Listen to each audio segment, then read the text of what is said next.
Assalamualaikum warahmatullahi wabarakatuh. Waalaikumsalam warahmatullahi wabarakatuh. Walika hadzal kitab syekh. Amin wa syekhina Muhammad. Al-Fatihah. A'udzubillahi minasyaitonir rajim. Bismillahirrahmanirrahim. Alhamdulillahirabbil alamin arrahmanir rahim maliki yaumiddin. Iyyaka na'budu wa iyyaka nasta'in ihdinas siratal mustaqim. Shiratal ladzina an'amta 'alaihim ghairil maghdubi 'alaihim waladdallin.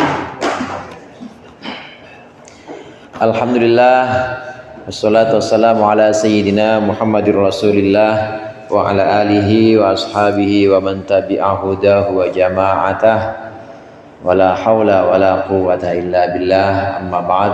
Segenap jamaah musalla al-jihad, para ustaz, para hujjaj, para sesepuh, hadirin sekalian yang dirahmati oleh Allah. Alhamdulillah malam hari ini kita berkumpul kembali melanjutkan pengajian rutin kita, ngaji kitab Nasaihul Ibad. Mudah-mudahan apa yang akan kita baca menjadi ilmu yang bermanfaat dunia akhirat. Amin ya rabbal alamin. Kita sampai di maqalah yang ke-14 sekarang, ada di halaman 26. Bismillahirrahmanirrahim. Qala al-muallif rahimahullah wa nafa'ana bihi wa bi ulumihi fid dharain. Amin. Wal maqalatur rabi'ata asyrata an ba'dil hukama'i ay atibba'il qulubi wa hum al-awliya'u. Maqalah yang ke-14 dari sebagian hukama, dari sebagian orang-orang bijak, ay atibba'il qulubi, yakni para penyembuh hati atau dokter hati. Ada dokter jasmani, itu namanya dokter. Ada hukama ini adalah dokter yang menyembuhkan penyakit hati. Siapa itu? Wahumul aulia, mereka itu adalah para wali atau para kekasih Allah. Man tawahhama anna lahu waliyan, ini perkataannya. Man tawahhama, barang siapa yang menyangka annalahu waliyan, bahwa baginya ada seorang teman atau seorang kekasih, seorang penjaga, aula minallahi, yang lebih menjaga daripada Allah, qallat ma'rifatuhu billah, maka tandanya sedikit pengenalannya, mengenal orang tersebut billahi, kepada Allah. Wal makna, maksudnya, man dunna annalahu nasiran aqraba minallah, barang siapa yang menduga bahwa dia memiliki penolong yang lebih dekat ketimbang Allah, wa aktsara nusratan minhu, dan lebih banyak pertolongannya ketimbang Allah, fa innahu, maka orang yang menduga seperti ini, lam ya'rif Allah Ta'ala, dia belum mengenal Allah Ta'ala. Ma'rifatullah usuluddin. Ada satu makalah lagi menyebutkan ma'rifatullah usuluddin, mengenal Allah itu adalah dasar atau pokok agama.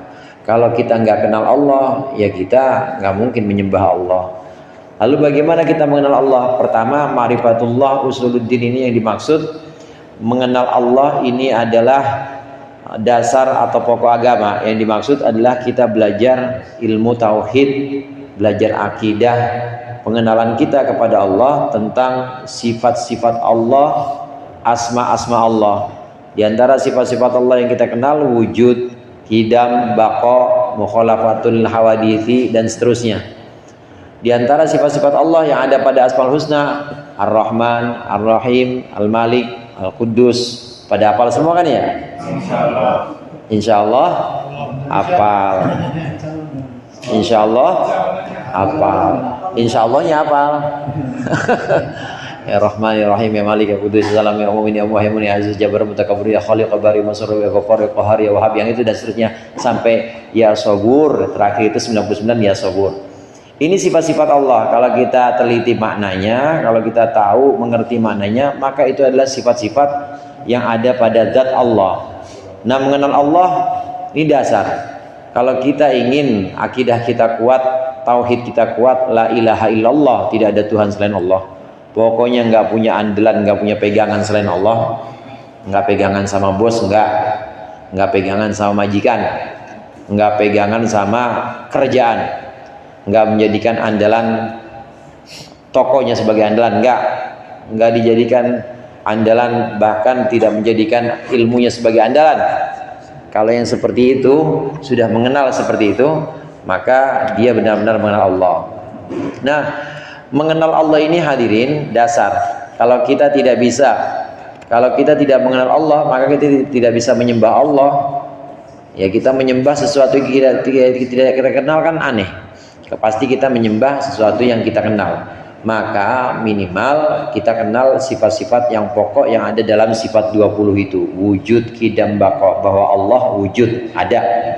Allah qidam, artinya qidam terdahulu. Ini sifat-sifat Allah yang kemudian menjadi tanda atau menjadi satu petunjuk buat kita untuk mengenal Allah. Di antara sifat-sifat Allah itu ada sifat Rahman, sifat Maha Pengasih. Ada sifat Latif, Maha Lembut. Ada sifat Qarib, Qarib itu artinya yang Maha Penolong. Ada sifat Nasir atau ada sifat Wali itu sendiri. Wali itu artinya yang menolong.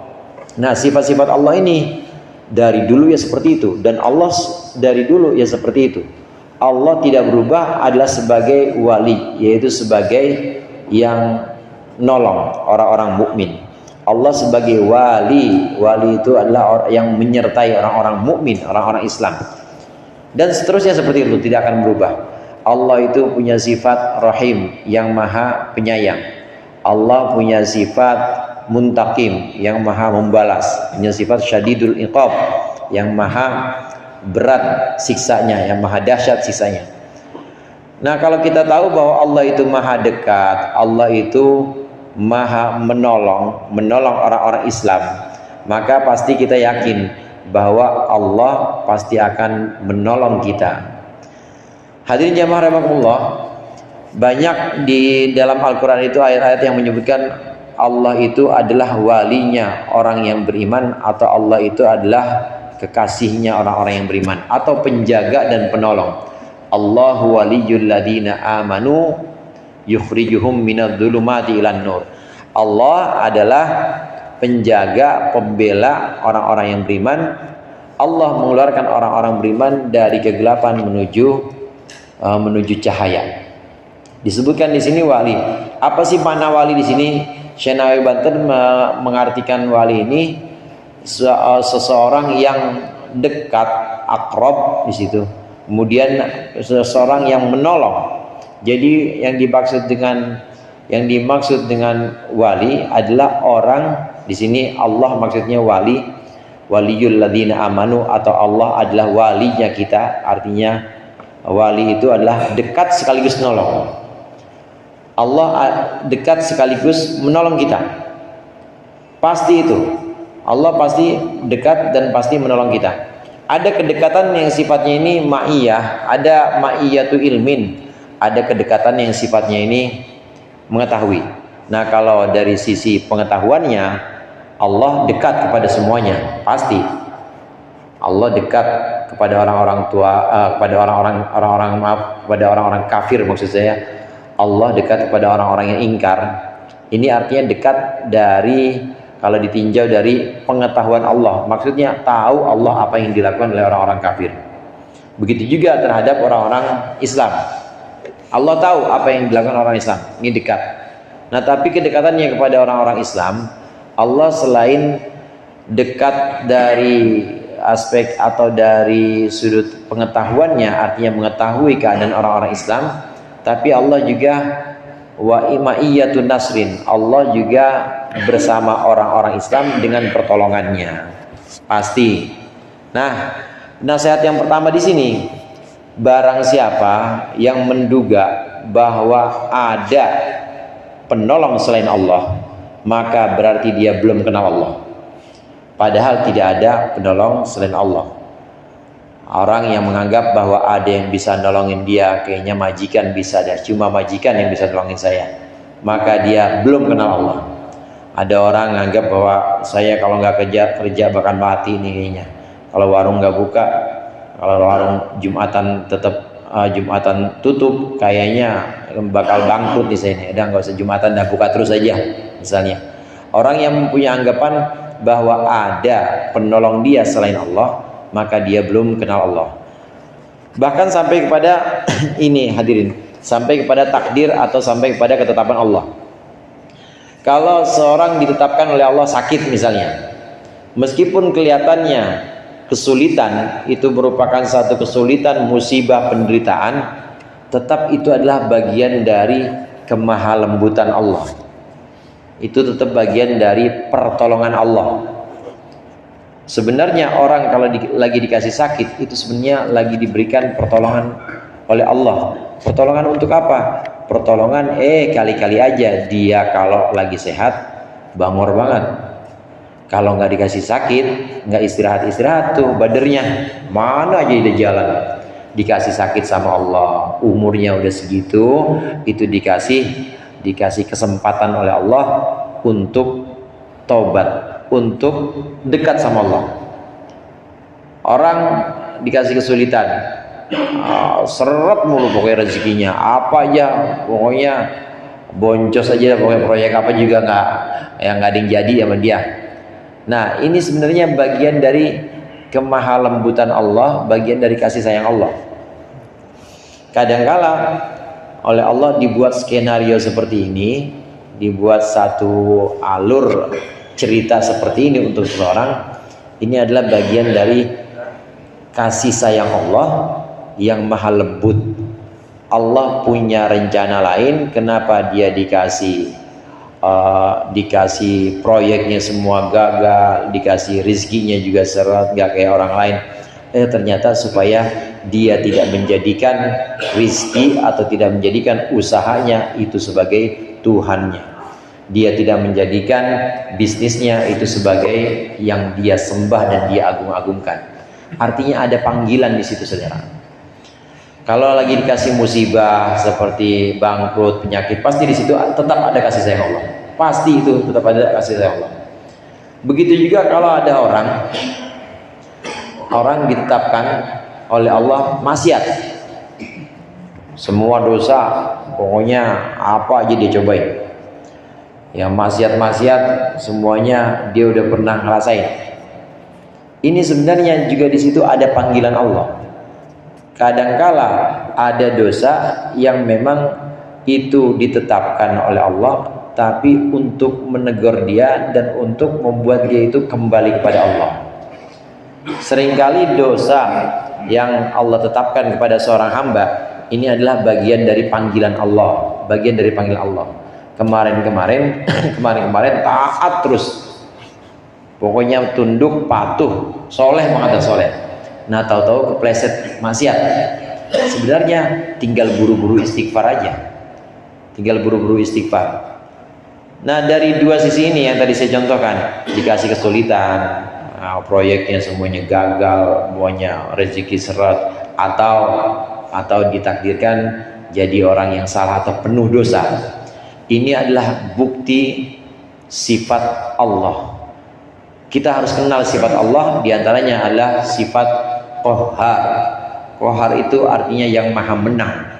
Gimana pun Allah menang, gak bisa diatur sama siapapun. Sama kiai, gak bisa Allah diatur sama kiai. Diatur sama ustadz apalagi. Diatur sama DKM, gak bisa Allah diatur sama siapa aja. Terserah Allah. Waktu seseorang sedang ditetapkan atau kita sedang ditakdirkan mendapat musibah, kesulitan seperti tadi, atau ditakdirkan terpeleset dalam kemaksiatan, kiai bisa maksiat juga, ustadz bisa maksiat juga. Sebenarnya itu adalah pemberian Allah yang butuh sikap lagi. Pemberian Allah yang butuh satu wujud ibadah lagi, wujud ibadah dari kita. Kalau dikasih musibah, ibadahnya apa? Ya ibadahnya sabar. Kalau dikasih maksiat, artinya kepleset dalam maksiat, ibadahnya apa? Ibadahnya istighfar. Buru-buru istighfar. Jadi setiap yang Allah tetapkan itu di situ ada ibadah atau ada perintah untuk kita lakukan. Orang yang ditetapkan atau ditakdirkan miskin, sakit, teman-teman pada jauh, maka ibadah yang diperintahkan di situ adalah sabar. orang yang ditakdirkan kepleset dalam satu dosa, maka perintah yang ditetapkan oleh Allah untuk orang ini yang disuruh adalah istighfar, buru-buru istighfar. Ini untuk menunjukkan bahwa Allah maha menang, qahhar. Allah jabbar, Allah maha memaksa. Siapa aja bisa Allah paksa. Ini menunjukkan bahwa Allah Tuhan dan kita hamba. Ini yang dimaksud dengan pengenalan tadi, hadirin.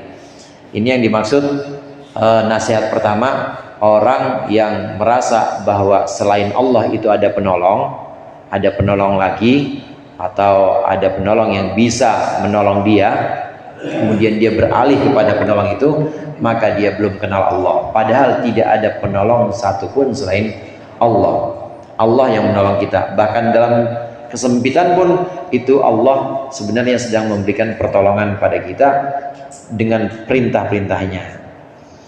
Begitu juga ketika Allah tetapkan kepada kita, pada seseorang misalnya, Allah tetapkan nikmat. Setiap ketetapan Allah itu ada perintah di situ.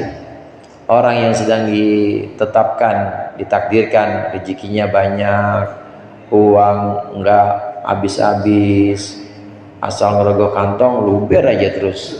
Itu jatuh-jatuhan, itu urang-urangan itu uangnya. Orang yang ditakdirkan seperti ini, maka ada perintah di situ. Perintahnya adalah syukur, wajib syukur.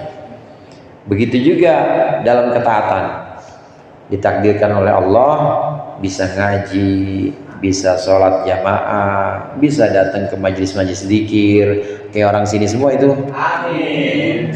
Itu ada perintah di situ. Perintahnya apa? Itu kan udah takdir tuh Pak ya, udah takdirnya jamaah haji ada ya. Takdir yang begitu, rajin, sering zikir, sering ngaji, sering sholat. Nah, di situ ada perintah.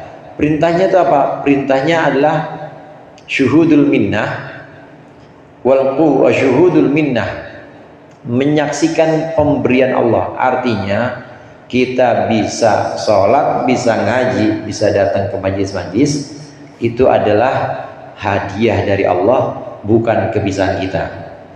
Kenapa harus ada perintah di sini? Harus ada perintah memandang bahwa itu Allah dalam hati nih ya, dalam hati kita harus ada keyakinan bahwa itu kita bisa ngaji, bukan kita, tapi Allah. Cuma dalam hati Pak, nggak boleh diomongin. Kalau diomongin jadinya ria lagi. Bukan saya yang azan itu mah, itu Allah. Kalau begitu mah malah ria lagi. Bukan saya yang ngajar itu mah, itu Allah. Nggak boleh diomongin dalam diri sendiri, nggak boleh. Dalam hati aja.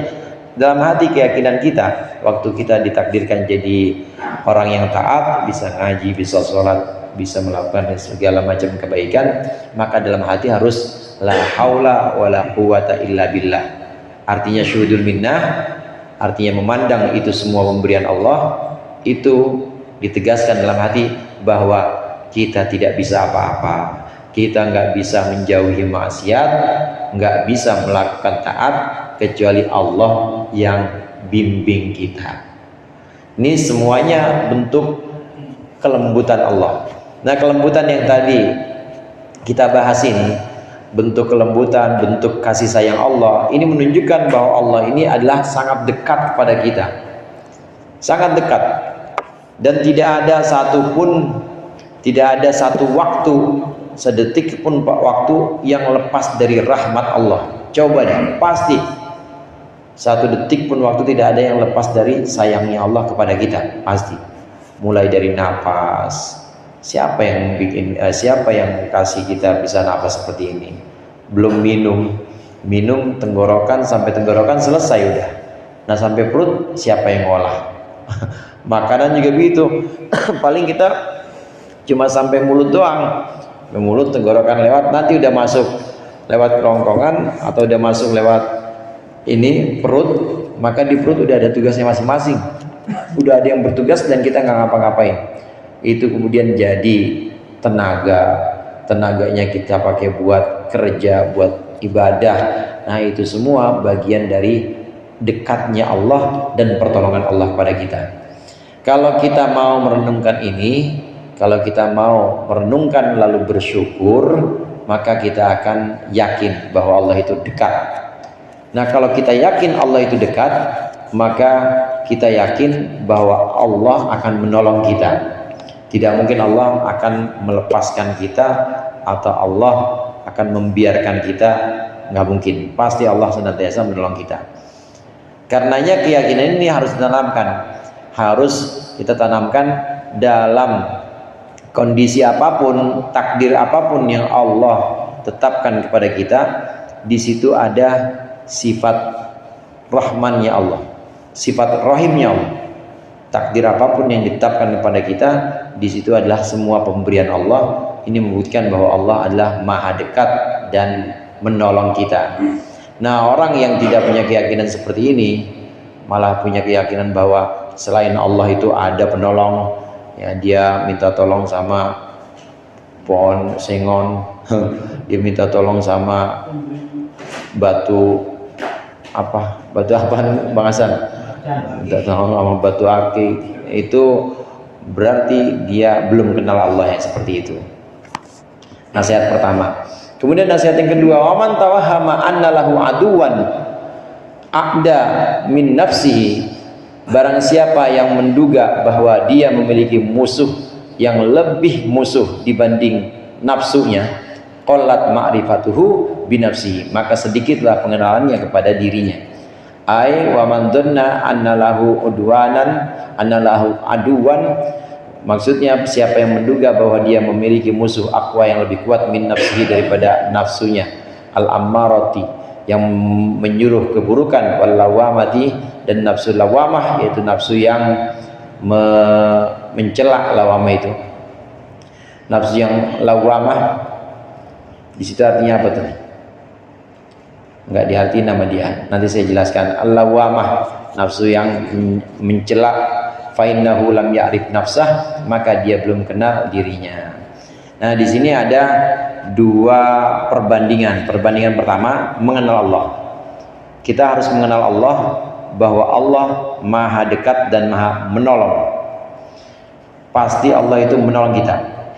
Meskipun kita sedang ditakdirkan pahit, itu pasti Allah sedang memberikan sesuatu untuk kita. Pokoknya nggak akan lepas dari empat ini, hadirin. Allah tidak akan lepas dari empat ini menetapkan takdirnya, dan setiap takdir ada perintah. Tidak akan Allah menetapkan takdir, tidak akan lepas dari empat model ini. Model yang pertama yang tadi kita bahas, dan setiap model atau setiap takdir itu ada perintah. Pertama, musibah perintahnya sabar. Yang kedua, maksiat perintahnya istighfar. Yang ketiga, nikmat perintahnya syukur. Yang keempat, taat. Maksudnya taat bisa ngaji segala macam, dapat ilmu, namanya taat.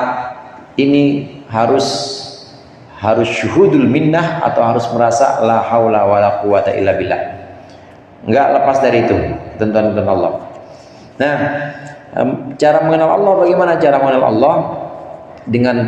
Dengan meyakini dan juga dengan menjalankan perintah-perintah yang ada dalam model takdir tadi. Pokoknya takdir nggak lari dari empat itu. Nah, kita laksanakan perintahnya, karena dalam setiap takdir itu ada perintah.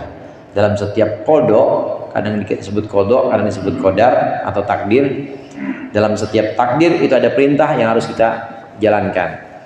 Jadi jangan dapat takdir buruk terus kita ngeluh, enggak. Justru di dalam setiap takdir, seperti takdir buruk, ya kita harus yakini itu dari Allah, karena takdir itu khairihi wa syarrihi minallah. Takdir atau ketetapan Allah, mau bentuknya buruk buat kita atau baik, semua dari Allah. Nah, tinggal kita menjalankan perintah. Kalau kita rasa itu sulit, takdir itu berupa musibah, istighfar. Sulit berupa maksiat, berupa musibah, kita sabar. Sulit berupa maksiat, ya kita istighfar. Kalau kira-kira itu takdir yang baik seperti nikmat, syukur. Kalau itu takdirnya takdir yang baik seperti taat, jadi orang-orang yang gampang melakukan kebaikan, maka harus la haula wala quwata illa billah. Dengan meyakini ini, meyakini sifat Allah bahwa Allah Maha Kuasa menetapkan takdirnya, lalu kita ikuti dengan perintah yang ada dalam setiap model takdir ini, maka kita akan mengenal Allah. Ini perbandingan mengenal Allah kemudian dibandingkan dengan mengenal nafsu. Hadirin jamaah rahimakumullah, nafsu itu ada 3 macam. Di sini disebutkan 2. Ada nafsu al-ammarah bisu. Innan nafsa la'ammaratun bisu. Ini nafsu ammarah. Nafsu ammarah ini dari kata amir. Amir itu artinya memerintah. Nafsu ammarah bisu adalah bagian dari diri kita yang nyuruh kejelekan. Nyuruh nggak usah sholat bang, capek sholat. Pagi-pagi begini mana hujan, udah di rumah aja. Di rumah baru pengen bangun, dingin banget bang, jangan. Udah jangan ini dah, sekali-kali ini nggak apa-apa. Dan nafsu tuh yang begitu, dan nafsu. Atau yang menyuruh, kalau itu menyuruh untuk meninggalkan. Kalau ini menyuruh untuk melaksanakan. Bisa juga menyuruh buruk, tapi berupa pelaksanaan. Kalau tadi berupa meninggalkan. Apa yang bentuknya ini? Bentuknya berupa pelaksanaan.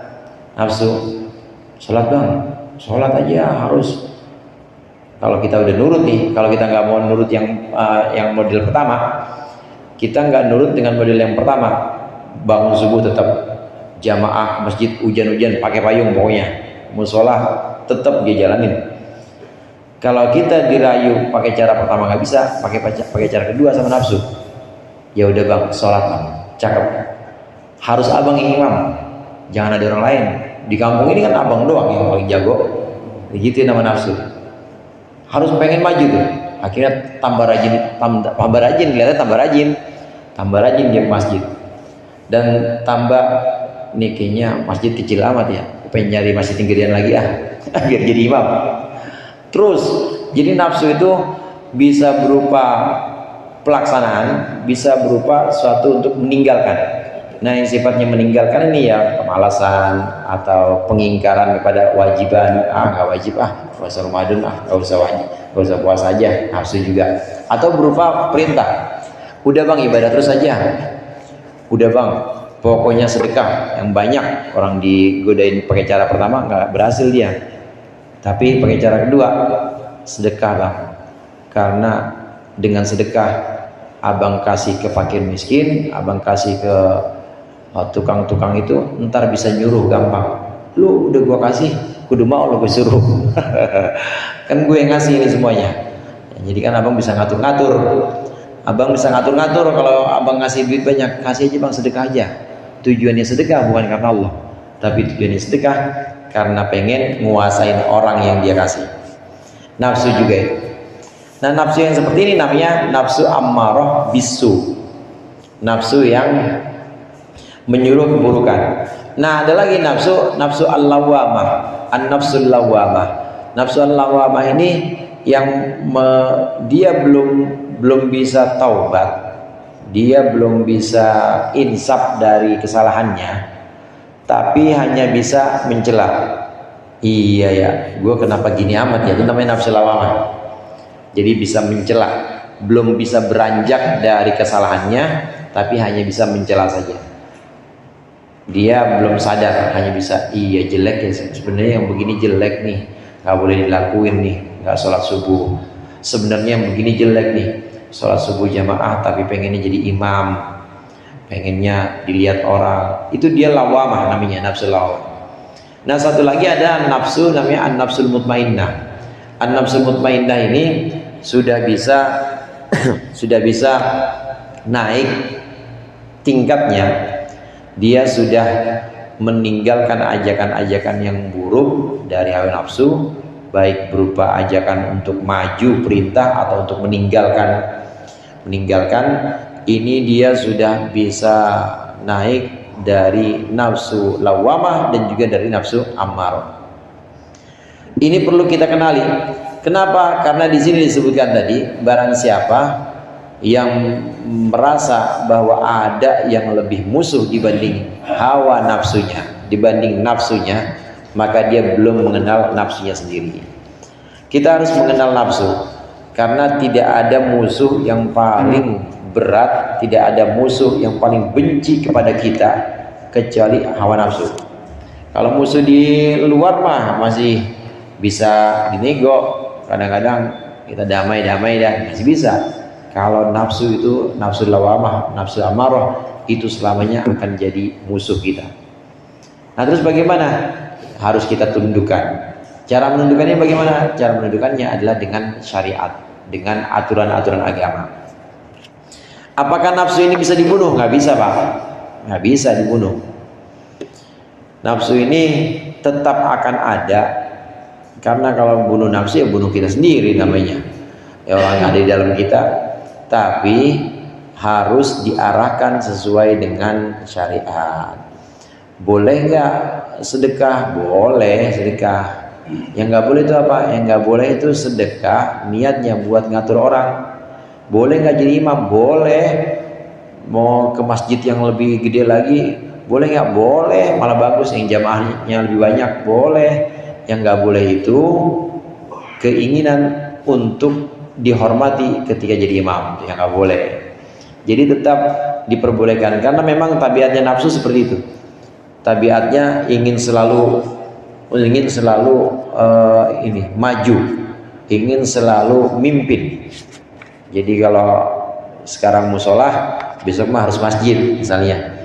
Kalau besok masjid masih kecil jamaahnya, besok-besok mah harus masjid yang gedean lagi, harus masjid agung, harus masjid Istiqlal, harus seperti terus. Boleh nggak seperti itu? Lebih naik tingkatnya atau lebih naik upaya ibadahnya, boleh nggak? Boleh. Yang nggak boleh itu adalah mengharapkan penghormatan, mengharapkan satu keuntungan selain dari Allah, itu yang nggak boleh. Jadi nafsu ini harus dituntun dengan koridor agama, dengan syariat. Nafsu ini adalah yang paling memusuhi kita. Orang yang meyakini bahwa ada musuh selain hawa nafsu, maka dia belum kenal dirinya sendiri. Nah, dua perbandingan ini antara mengenal Allah dengan mengenal nafsu, ini kadang-kadang dipadukan. Orang yang mengenal dirinya, maka dia akan mengenal Tuhannya. Ada satu makalah menyebutkan man arafa nafsah arafa rabbah. Barang siapa yang mengenal dirinya, maka dia akan mengenal Tuhannya. Yang dimaksud dengan mengenal diri, mengenal bahwa ini ajakan-ajakan buruk, ini ajakan-ajakan untuk maju tapi riak, untuk memimpin tapi pamer. Ini ajakan-ajakan ini semua adalah kepentingan nafsu, kepentingan diri yang pengen ngerasa unggul. Harus kenal tuh seperti itu. Kalau udah bisa mengenali itu, maka kita baru akan bisa mengenal Allah. Baru akan mengenal Allah.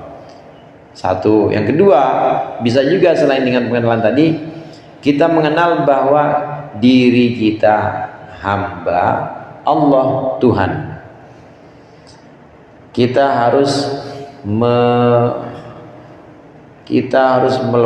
melepaskan sifat, kita harus melepaskan sifat kemanusiaan kita, dalam arti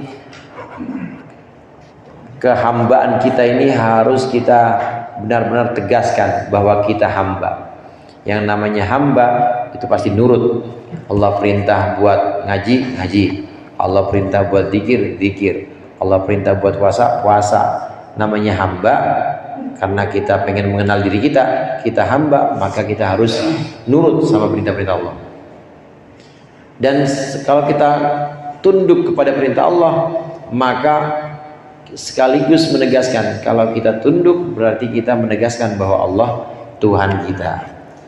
Jadi ada ubudiyah, yaitu posisi kehambaan kita, dan ada uluhiyah, yaitu atau rububiyah, yaitu posisi ketuhanan kita. Harus berjalan seiring ini.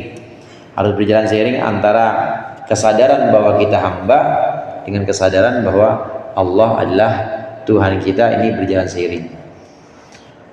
Hadirin jamaah rahimakumullah, semua inti dari ibadah, inti dari perintah-perintah agama itu semua adalah untuk menyatakan ubudiyah ini, untuk menyatakan bahwa kita hamba, diri kita ini bukan siapa-siapa, diri kita ini lemah, dan Allah Tuhan, Allah Maha Kuat, Allah Maha Memaksa, Allah Maha Rahman, Maha Penyayang, Maha Pengasih.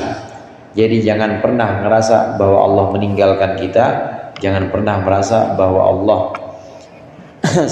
tidak sayang kepada kita. Enggak, Allah paling dekat dengan kita dan menolong kita.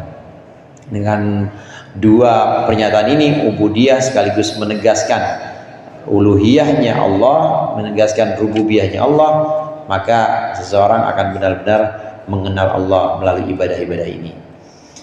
Wal maqalatul khamisata asyrah an Nabi Bakrin Siddiq radhiyallahu anhu fi qoulihi ta'ala dhuharul fasadu fil barri wal bahr. Maqalah yang ke-15 dari Sayyidina Abu Bakar Siddiq radhiyallahu anhu fi qoulihi ta'ala dhuharul fasadu fil barri wal bahr. Telah tampak kerusakan fil barri wal bahri, di daratan dan lautan. Qala, berkata Abu Bakar, ay Abu Bakrin fi tafsiri dzalika, al barru huwal lisanu wal bahru wal qalbu. Yang dimaksud dengan daratan, al lisanu adalah lidah, wal bahru yang dimaksud dengan lautan, wal qalbu adalah hati. Fa idza fasadal lisanu, maka ketika rusak lisan, bisabbi dengan cacian, matalan misalnya bakat alaihin nufusu, nangislah karenanya an-nufusu, orang-orang, ayil ashkhasu min bani Adam, maksudnya orang-orang dari manusia, dari anak Adam. Wa idza afsada, wa idza fasadal qalbu, dan ketika rusak apal qalbu, hati, birriyai, sebab riya, matalan misalnya bakat alaihil malaikatu, maka akan menangis karenanya para malaikat. Zaharul fasadu fil barri wal bahri bima kasabat aydin nas, itu ada ayatnya. Telah tampak kerusakan di daratan dan di lautan. Sayyidina Abu Bakar memberikan penafsiran ayat ini. Ini ada dua juga nasihat ini. Yang pertama, telah tampak kerusakan di lisan. Yang dimaksud daratan di sini lisan. Daratan sama lautan di dunia ini banyakan mana, Pak? Banyakan lautan. Oleh karenanya Sayyidina Abu Bakar menafsirkan yang dimaksud dengan daratan di sini lisan. Karena lisan ini ya sebanyak-banyaknya orang ngomong sehari berapa sih? Sebanyaknya bahasa itu ada berapa sih? Dan sebanyak-banyaknya kata-kata untuk menjelaskan tentang ilmunya Allah, itu paling berapa jilid sih? Dan itu tidak sebanyak dan tidak sedalam hati. Oleh karenanya hati di sini ditafsirkan oleh Sayyidina Abu Bakar, yang dimaksud dengan lautan itu adalah hati. Jadi lisan itu daratan, maksudnya lebih sedikit daratan. Nah, hati itu adalah lautan. Lautan. Bahkan kalau lautan di sini, dalamnya lautan masih bisa ditebak, tapi dalamnya hati siapa tahu, nggak ada yang tahu dalamnya hati. Maka bahkan hati itu lebih dalam lebih dibanding lautan itu hati. Nah, ditafsirkan oleh Sayyidina Abu Bakar bahwa lisan itu daratan, dan bahwa daratan itu lisan, dan lautan yang dimaksud adalah hati. Nah, zuharul fasad, telah tampak kerusakan, maksudnya apa? Kerusakan kalau lisan sudah rusak dengan omongan menjelek, lisan sudah rusak dengan caci maki, dengan mencaci orang, dengan mengeluarkan sumpah serapah, udah lisan itu sudah rusak seperti itu, maka orang-orang nangis. Yang nangis itu orang yang kena caciannya, yang nangis atau yang sedih, yang terluka adalah orang-orang yang dicaci, yang dimaki, yang disumpahi. Itu lisan bisa bikin orang sakit, bisa bikin orang nangis. Nah, bagaimana dengan hati? Kalau sudah rusak hati seseorang atau sudah rusak hati sekelompok orang, maka namanya hati, bahasanya hati ya saudara, bahasanya hati, maka yang sedih itu bukan orang-orang, yang sedih itu malaikat. Karena malaikat tahu misalnya ada hati seorang yang ujub, bangga bangga, kayaknya gua doang nih yang paling ganteng di kampung ini, kayaknya cuma gua doang nih yang sholatnya paling khusyuk. Ujub ini nggak ngomong, kalau ujub tuh nggak ngomong, dalam hati dia ngerasa seperti itu, maka yang terluka atau yang menangis adalah malaikat. Itu perbandingannya. Alhasil dua ini harus kita jaga. Lisan kita harus kita jaga dari omongan-omongan, dari ucapan-ucapan yang bisa menyakiti manusia. Hati kita juga dijaga dari sifat-sifat yang bisa melukai amal perbuatan kita, bisa melukai atau bikin cacat perbuatan kita. Orang yang sholatnya ini riya, contoh misalnya dia sholatnya riya, kalau jamaahnya banyak ya saya baca Sabbisma Rabbikal A'la, kalau cuma 2 orang mah inna atau inna aja misalnya, padahal subuh kan sunnahnya panjang kalau subuh, kecuali kalau maghrib memang sunnahnya pendek. Maghrib itu kalau malam Rabu Al-Falaq An-Nas, sama malam Sabtu, malam Rabu sama malam Sabtu Al-Falaq An-Nas. Kalau malam Selasa sama malam Jumat kuliah kulhu. Maghrib pokoknya yang pendek-pendek aja. Nah ini subuh jamaahnya banyak sabihis. Nah begitu jamaahnya cuma 2, nah untuk ini aja misalnya begitu.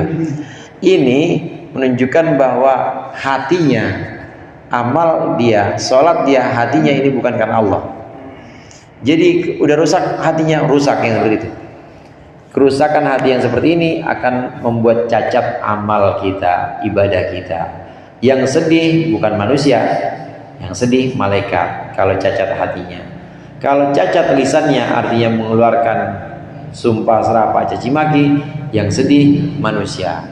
Nah, 2 nasihat ini dari Sayyidina Abu Bakar dalam menafsirkan ayat dhaharul fasadu fil barri wal bahri bima kasabat aydin nas. Daratan artinya lisan. Kalau lisan sudah rusak, maka yang terluka adalah orang-orang yang mendengarnya. Lautan maksudnya adalah hati. Kalau hati sudah rusak dengan ujub, dengan takabur, hati seseorang sudah rusak, maka yang terluka adalah malaikat.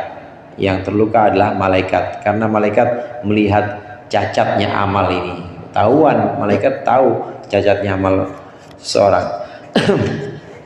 Terus gimana Ustaz kalau saya ini sholat begitu?